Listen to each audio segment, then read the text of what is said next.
Boa tarde. Em que pese o alerta que é dado pelas autoridades do trânsito e pelos médicos, continua alarmante o número de acidentados em motocicletas no estado da Paraíba. Semana passada, a Semana Santa, em pleno feriadão da Páscoa, foram mais de 40 pessoas internadas só em hospitais de Campina Grande, o que dá uma ideia da verdadeira praga que é o acidente de moto. As pessoas, especialmente os jovens, não estão dando a esse tipo de transporte a atenção e os cuidados que ele requer. As perdas são irreparáveis e, pelo que estamos testemunhando, só tendem a aumentar. Lamentável. O Ponto a Ponto está começando.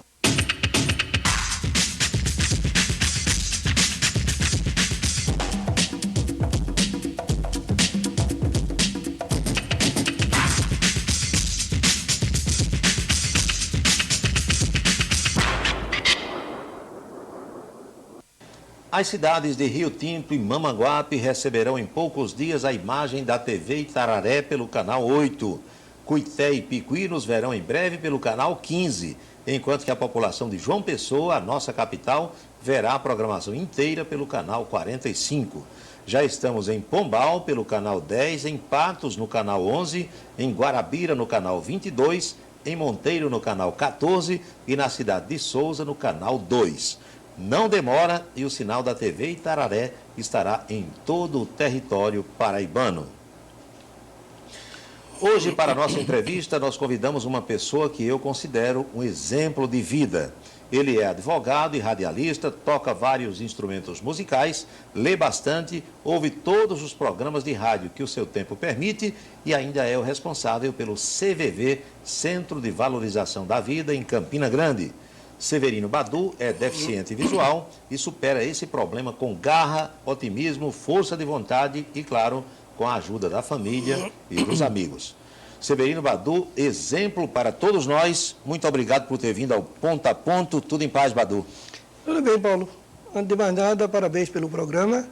Sem nenhuma dúvida, tem conseguido a receptividade que você merece. E o meu agradecimento também por essa oportunidade que você me concede de poder contactar com os telespectadores da nossa TV Itararé. Badu, há outra pessoa, há alguém mais na sua família com problema de visão ou é só você? Não, Paulo. Você me força a dar uma resposta um pouquinho mais elástica. Por volta de 1950, quando eu tinha 2 anos de idade, minha mãe, muito carente financeiramente, se inscreveu lá no posto de saúde para receber um leite em pó que o governo distribuía com as mães carentes. E minha mãe começou a receber esse leite e começou a dar ao irmão meu, que era mais novo do que eu. E eu pegava somente o restinho do papel, aquela coisa. Com o passar do tempo, os médicos foram... Aliás, as mães começaram a reclamar que os filhos estavam apresentando os mais variados problemas, de visão, de surdez e etc. Uma vez feita a investigação, descobriram que era o leite, que era totalmente desprovido de qualquer vitamina. A essa altura do campeonato, o meu irmão já tinha perdido a visão, eu estava com a minha alterada, ele morreu. E eu fiquei aqui para fazer raiva. Mas, Badu, você estava com 2 anos de idade. Isso. Quer dizer, você viu normalmente até essa idade. Exatamente. Lembra de alguma coisa? Então? Absolutamente nada. Não. Se minha mãe dissesse que eu nasci sem visão, eu acreditaria. Muito bem. Badu, e como foram os seus primeiros estudos? Porque hoje já há escolas que têm, digamos assim, toda uma tecnologia educacional, uma metodologia educacional para ensinar a pessoas deficientes, tal braille e tal. Talvez quando você era menino não existia esse tipo de ajuda, digamos assim. Como é que foram seus primeiros estudos? Paulo, quando eu tinha meus 12 anos de idade aproximadamente, Zé da Mata Bonfim, que toda Campina Grande conheceu, chegou na minha casa e me convidou para estudar. E eu que nada entendia do assunto, meus pais muito menos, aceitei o convite dele. Só que um dia, em virtude da travessura de um colega lá da escola, aliás, éramos os únicos alunos da classe, ele fez uma travessura lá e eu fui acusado de ter sido o causador. E o Zé da Mata me colocou de castigo com uma cadeira na cabeça na sala de chegada. Lá no Instituto do Lá no Instituto.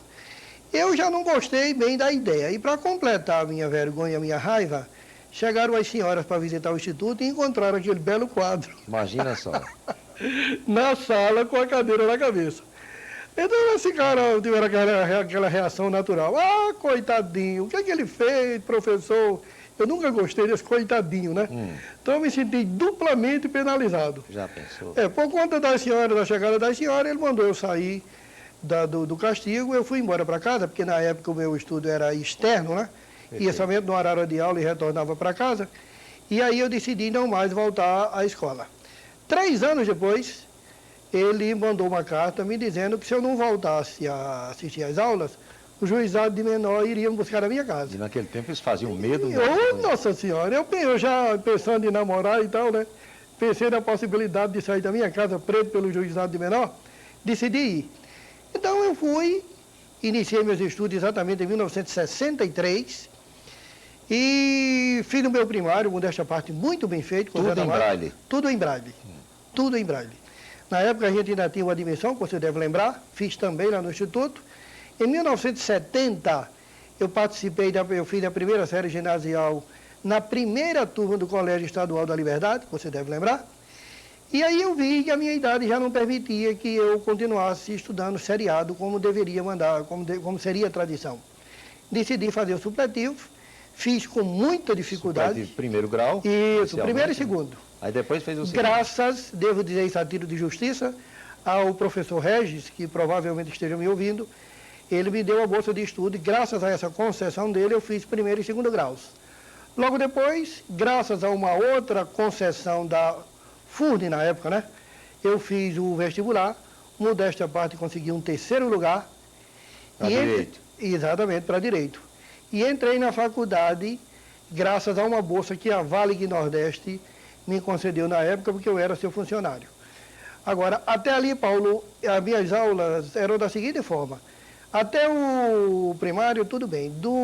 Da primeira série ginasial em diante, a coisa funcionava da seguinte forma. O professor lia a prova e eu dava a resposta para ele oralmente. Ele assinalava e depois corrigia baseado naquelas respostas. Muito bem. Badu, a gente vai fazer uma pausazinha. Temos mensagens importantes para os nossos telespectadores. Voltamos para o segundo bloco com o advogado e radialista Severino Badu de Araújo. Não sai daí, é uma conversa interessantíssima. Nós voltamos já já.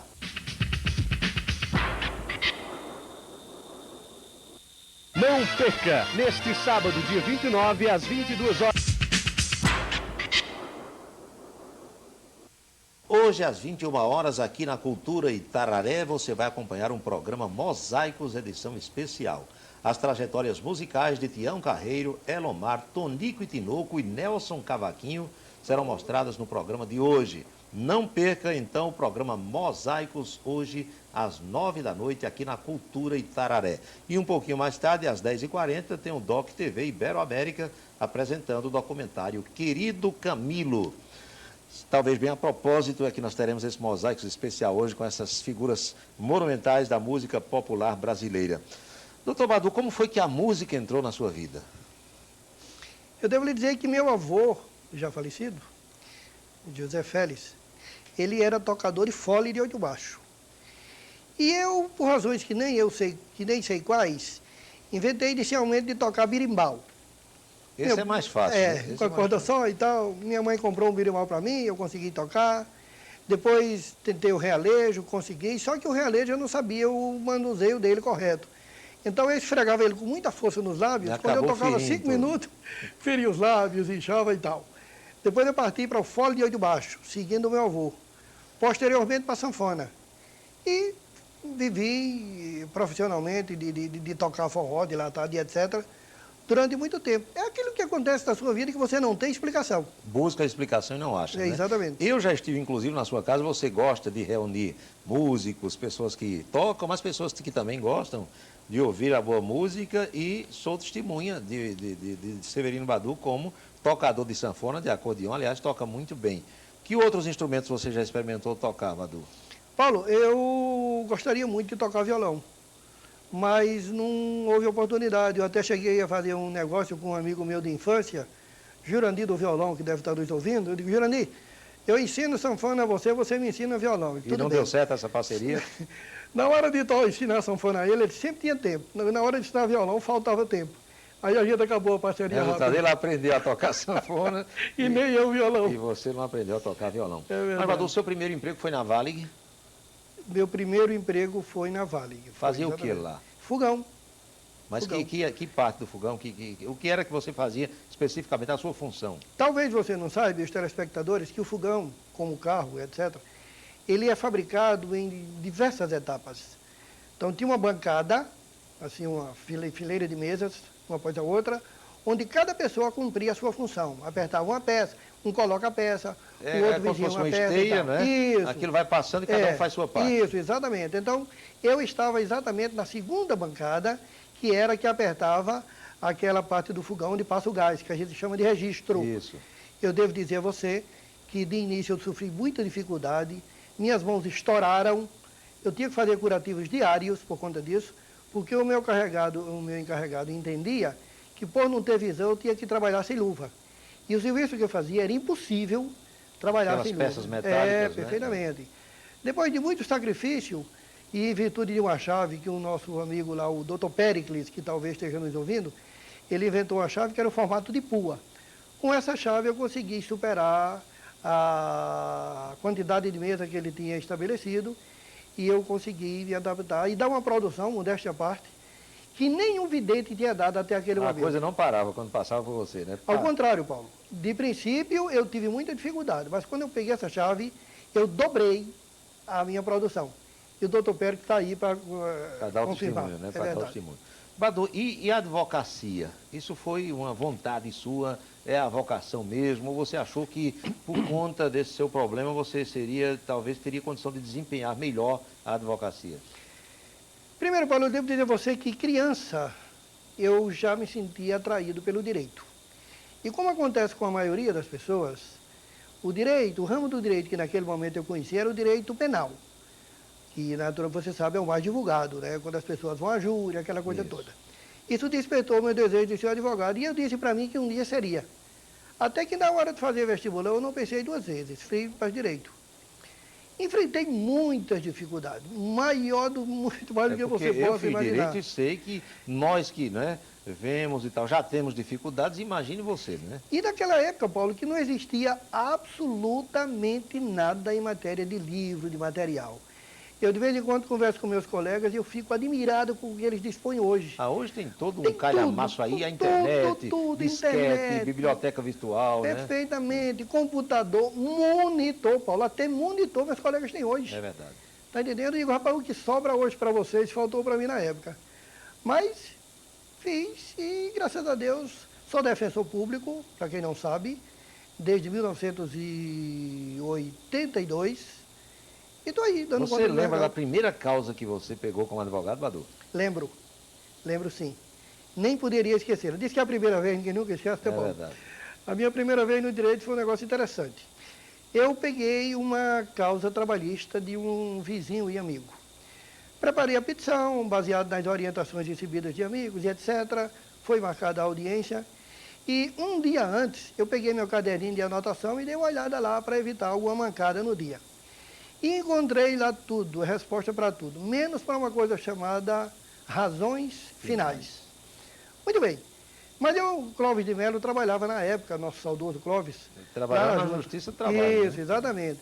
Então, qual foi o meu pensamento? Eu digo, quando eu chegar lá, eu falo um minutinho com o Clóvis, ele me explica e dá tudo certo.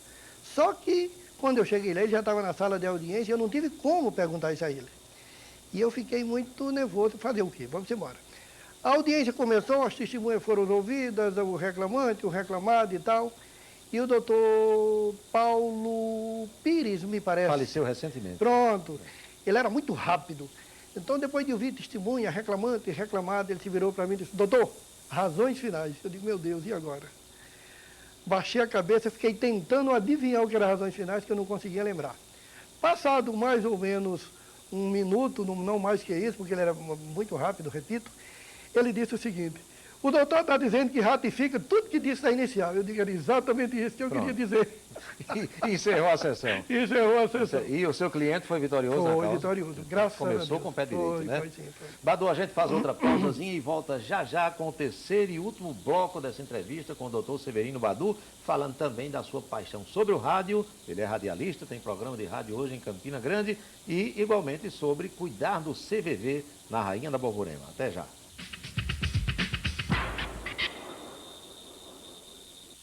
Gran Moto apresenta promoção Tô Sem Pressa. Vou de Honda. Se você quer sair de moto nova agora, mas não tem pressa para pagar, seu destino é a Gran Moto. Amanhã às 7h30 da noite tem a missa da Igreja do Rosário aqui na TV Itararé. Para você que é católico, para você que gosta de uma mensagem de fé e também de paz na sua noite de sábado, a TV Itararé transmite ao vivo todos os sábados a missa da Igreja do Rosário. Severino Badu, e o rádio? Eu sei que você sempre gostou de ouvir rádio, você já me disse isso. Agora, de falar no rádio, como é que foi essa ideia, Badu? Paulo, muita coisa que aconteceu na minha vida não tem explicação. Simplesmente eu senti desejo de lançar um programa de rádio. Você é um obstinado, né? Quando você quer uma coisa, você briga, Olha, né? Paulo, graças a Deus é verdade. Agradeço muito a Deus por isso. Eu ouvi na minha casa algumas vezes um programa que tinha na Rádio Cariri, há muitos, lá por volta de 1970, um programa de poesias, muito bonito, era no domingo, às 6 horas da noite. Eu vi aquilo, gostei, e nasceu em mim a ideia de fazer algo igual. Não, eu disse que 74 não, foi muito antes, lá por volta de 1965 ou coisa parecida. Então, a partir daí, eu comecei a visitar as emissoras de rádio e lançar a ideia, o meu desejo de lançar um programa de rádio. Ia na Rádio Caturité, doutor Siqueira dizia não. Na Cariri, na Borborema, Zé Bezerra também dizia não. Um mês depois eu voltava, fazia a mesma proposta, ouvia a mesma resposta. E nunca desistiu. 8 anos, Paulo, sem exagero. 8 anos eu insisti. Até que um dia, Zé Bezerra disse, você vai gravar um programa, se eu gostar, se der certo, eu boto seu programa no ar. Tudo bem. Só que ele não me deu a oportunidade de gravar o programa como se faz tradicionalmente, no estúdio da rádio, contando com o operador e tal. Eu fui gravar esse programa em casa. Estraga a fita. Eu tinha uma radiola em casa, então eu fui operador, fui locutor, tudo. Editor, fez tudo. Tudo. Gravava, falava, botava o disco e tal. Mas gravei, levei para ele, ele ouviu. Ele disse, você vai ter meia hora de rádio todo sábado de 6 às 6h30. Tá bom, fiquei morrendo de contente. Para que isso na Rádio aconteça, Borborema ou Cariri? Cariri. Isso foi em 1974. Para que isso aconteça, você vai conseguir 4 patrocinadores. Eu saí batalhando e tal, consegui 5. Lancei o programa no ar pela primeira vez, no dia 15 de março. E já era esse título que você usa Já, até hoje? já Eu, sim. Você e a Poesia? Já sim. No dia 15 de março de 1974, eu fui para o ar pela primeira vez. Depois Então de você uns dois... completou 34 anos agora. 34 anos no último dia 15. Uns 3 meses depois, aproximadamente, eu conversei com o Zé Bezerra e ele me transferiu para a Rádio Borborema. Fiquei lá vários anos. Depois a rádio mudou de diretoria, eu tive que me afastar, fui para a Rádio Cidade. Fiquei lá com Verinha, quem você conhece, e para quem eu mando um beijo com a sua permissão. Claro. Fiquei lá alguns anos, depois voltei para a Rádio Borborema, fiquei mais outros anos, não me lembro quantos. Era no sábado à tarde já, né? Na Rádio Cidade foi no sábado à tarde, na Rádio Borborema sempre foi à noite. E aí retornou a Caturité? Retornei a Caturité, aliás, não retornei, fui para Caturité, né? Porque o retorno, no caso, foi para Borborema. Lá você nunca tinha Não. trabalhado. Fui para Caturité e estou lá até hoje, enquanto a diretoria permitir. Muito bem. Badu, e o CVV? É outra ação sua que a gente registra no rádio. Aliás, as emissoras todas fazem a divulgação porque reconhecem o seu trabalho. De onde surgiu essa ideia? Primeiro do que tudo, para evitar uma injustiça, eu devo dizer a você que eu faço esse trabalho, eu participo desse trabalho, eu não faço. É um trabalho grupal, nós temos inúmeras pessoas que trabalham, que se dedicam, e sem elas, Badu não faria absolutamente nada. Eu apareço, faço questão de ressaltar isso, porque o trabalho de divulgação é meu, mas tem muita gente por trás. Respondendo a sua pergunta, como surgiu isso? Mais uma vez vem a resposta anterior. São coisas que acontecem e você não tem explicação. Um dia, Paulo, aliás, sempre que eu ouvia falar que alguém suicidou-se, eu me chocava, como me choca até hoje. E por razões que eu não sei também quais, me vinha à mente o seguinte: meu Deus, se eu tivesse tido a oportunidade de conversar com essa pessoa alguns minutos, será que eu não teria mudado, feito ela mudar de ideia? Até que um dia eu fui dormir e acordei com a ideia de reativar em Campina Grande uma coisa chamada CVV. Que já havia existido, né? Já, entre 85 e 1995, mas que havia sido fechado. Então eu reuni alguns colegas que gostaram da ideia, a gente começou elaborando o estatuto, que levou alguns meses por conta da falta de tempo e etc. No dia 7 de janeiro de 2003, o posto foi inaugurado, onde até hoje funciona e espero que lá continue por muito tempo. Andar vazado do edifício Palomo. O telefone é aquele que a gente divulga, né? 3321-4111. Ou então 141. 141. Badu, qual é a sua impressão do mundo atual? Nós estamos num mundo mais difícil? Olha, Paulo, dificuldade sempre existiu.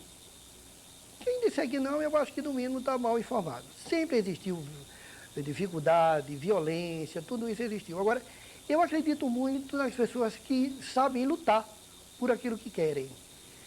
Eu, modesta parte, sou um exemplo disso. Até hoje, o que eu batalhei, Paulo, eu consegui. Pode demorar. Eu esqueci de dizer, mas o momento exige que eu traga de volta. Quando eu estava falando para você e para os telespectadores da minha tentativa para entrar no rádio, eu esqueci de falar num tópico importante, que o momento permite que eu diga. Eu lutei, Paulo, 8 anos para conseguir que Zé Bezerra... A persistência, de vontade. Para que Zé Bezerra me desse essa chance. Você sabe que eu fui reprovado 3 vezes também, né? Entrei no 4º teste. Pois é. É só Mas você ter vontade tá de se preparar para isso. Né? Exatamente. Então, se você quer alguma coisa e você batalha por aquilo, você consegue. Quando é o lado da violência, sempre existiu, Paulo. Eu acho que nem é mais, nem é menos do que antes. É proporcional. É proporcional, apenas hoje a notícia corre com mais rapidez. Tem mais gente também. Claro, né? tem mais gente. Um fato acontece em Tóquio, em um minuto aqui todo mundo sabe. Agora, Badu, deixa eu saber de você, nós estamos no finalzinho do programa. Alguém já tentou lhe derrubar? Você já sentiu isso? E como, Paulo? E como? E como em todos os setores que você possa imaginar. Só que eu sou forçado a dizer a você, os telespectadores, que eu sou duro na queda. E se eu cair, eu levanto. Deus para você. Ah, tudo A família, Badu. também. Os amigos. Também, Paulo. Sem amigos, eu acho que fica quase impossível você viver. Você é um sujeito feliz, né? Sou. Graças a Deus. E gosto de contribuir para fazer as pessoas felizes até onde depender de mim. Um desejo não realizado para a gente concluir. Ganhar na Mega Sena, não. Ah, Paulo, eu juro que agora você me pegou. Deixa para lá. Deixa para lá. Badu, muito obrigado por ter vindo ao Ponto a Ponto. Foi abraço ótimo grande. recebê-lo aqui, viu? Obrigado, Paulo. Continue Muito honrado. sendo essa figura exemplo que você, para mim, pelo menos é. Obrigado a você, a TV Itararé no seu todo. Fique mais um pouquinho aí para a gente concluir o programa de hoje, agradecendo a atenção de todos e prometendo voltar na segunda-feira, ao meio-dia e 30, logo após o Itararé Notícias, primeira edição. Não saia daí, não mude de canal, está chegando o campeão de audiência Diversidade. Boa tarde.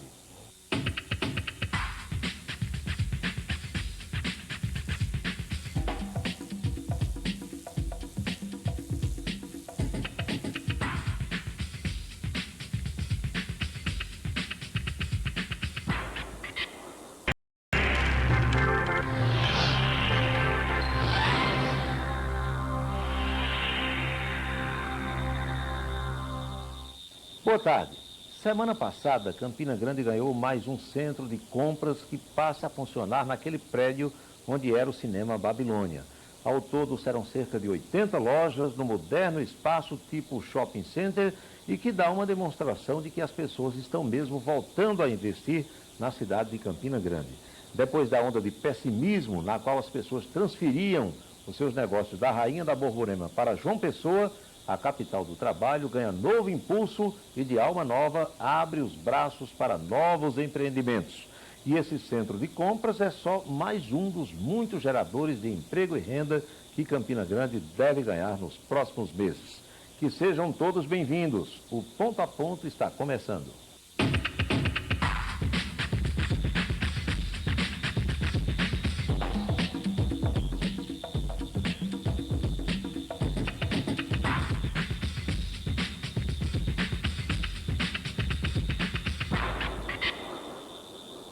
E na onda de otimismo e novas oportunidades que estão sendo geradas em Campina Grande, é visível o boom da construção civil. São inúmeros os condomínios horizontais e verticais que estão sendo erguidos na cidade, o que gera empregos, movimenta a economia e proporciona uma nova mentalidade em termos de moradia. Ao redor do Açude Velho e em vários bairros campinenses, os prédios sobem sem parar. Hoje, para a nossa entrevista, nós convidamos um velho conhecido dos que assistem à nossa programação. Ex-dirigente do 13 Futebol Clube, amante da música clássica, ex-secretário de Estado, empresário de visão futurista e atual secretário de Desenvolvimento Econômico do município de Campina Grande, o doutor Arlindo Pereira de Almeida é o nosso comentarista econômico e está aqui no estúdio para uma conversa conosco. Mestre Arlindo, boa tarde, que bom recebê-lo aqui no Ponto a Ponto, tudo bem? Boa tarde, Paulo, boa tarde aos telespectadores. É uma satisfação muito grande participar desse programa, que já é um sucesso de audiência em Campina Grande. Doutor Arlindo, eu quero começar essa nossa conversa falando um pouco sobre esse problema que está acontecendo nos Estados Unidos. Isso pode realmente nos afetar? De qualquer forma, né, ninguém está imune de sofrer as consequências do que acontece nos Estados Unidos. O próprio processo de globalização, essa integração entre as economias, isso é um sistema de vasos comunicantes, né? Então, é possível, evidentemente, que o Brasil está com os fundamentos macroeconômicos, né, bem alinhados, é uma economia em crescimento, é um mercado interno muito, muito forte, né? Então, nós vamos passar com poucos prejuízos por essa crise. Agora, os que estão investindo nas bolsas, esses aí já foram afetados, né? Sim, porque a bolsa é um cassino, né? Aquilo ali vive da especulação, vive dos boatos, né? Vive de expectativas que mais das vezes são criadas pelos os tubarões, os sabichões, os próprios especuladores. Os especuladores, esses mega especuladores, eles criam esse clima artificial e diz pouco respeito à economia real. Um fato que preocupa é que os Estados Unidos, como a maior potência econômica do mundo, eles ensejaram esse tipo de coisa pela insensatez. Você veja que essa crise imobiliária que castiga, que assola os Estados Unidos, ela representa, extrapolando os valores, algo em torno de 500 bilhões de dólares. E os americanos estão gastando $1 trilhão numa guerra sem nenhuma justificativa, sem sentido, e que eles vão sair do Iraque, lá do Oriente Médio, como sair do Vietnã. Né?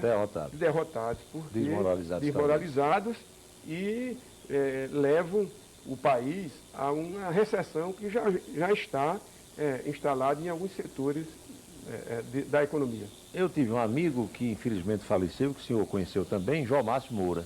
João Márcio dizia que a linguagem que o mundo todo conhecia era a linguagem do DD. O dedo para apontar e o dólar para pagar. Mas o dólar foi muito desvalorizado nos últimos tempos. Quem investiu no dólar aqui no Brasil parece que se deu mal, né? Mas no mundo inteiro, não é? Se você pegar uma cesta de moedas, não é? Todas se valorizaram frente à moeda americana. Não é? Eu sei que há um propósito de política econômica dos Estados Unidos, porque eles têm um déficit comercial gigantesco e com a moeda subavaliada, a moeda depreciada, isso é um estímulo muito grande às exportações. Mas isso é uma coisa que é transitória e isso tem que ter um paradeiro, tem que ter um fim, porque os efeitos colaterais também trazem prejuízo para a economia do país. É verdade. Secretário Arlindo Almeida, e o que é bom para investir hoje no Brasil? Imóvel, por exemplo, está na hora de comprar imóvel? Está na hora de comprar imóvel, não é? E procurar outros ativos que não sejam de tanto risco, né? Porque Bolsa de Valores é um jogo é uma briga de cachorro grande, né? Você não pode, um neófito, um inexperiente, ele vai só jogar dinheiro fora na Bolsa, né? Em primeiro lugar. Em segundo lugar, a Bolsa é um lugar para você aplicar numa perspectiva de longo prazo. A curto prazo, as coisas não acontecem, né? Então, ativos como o ouro se mantém incólume a todas essas crises, desde a grande crise dos Estados Unidos em 29. Né? Esse filme a gente já viu em outras ocasiões. É porque o homem, pela sua própria natureza, ele é insensato. Ele pensa que as pessoas não têm memória e enveredam pelos mesmos caminhos errados que enveredaram anteriormente. Em épocas passadas. Em épocas passadas. E o comércio ainda é um bom negócio? Comércio é. Agora, você tem que procurar nichos de mercado apropriados, né? E você tem que ter um mix de produtos, você tem que fazer algo diferente. Você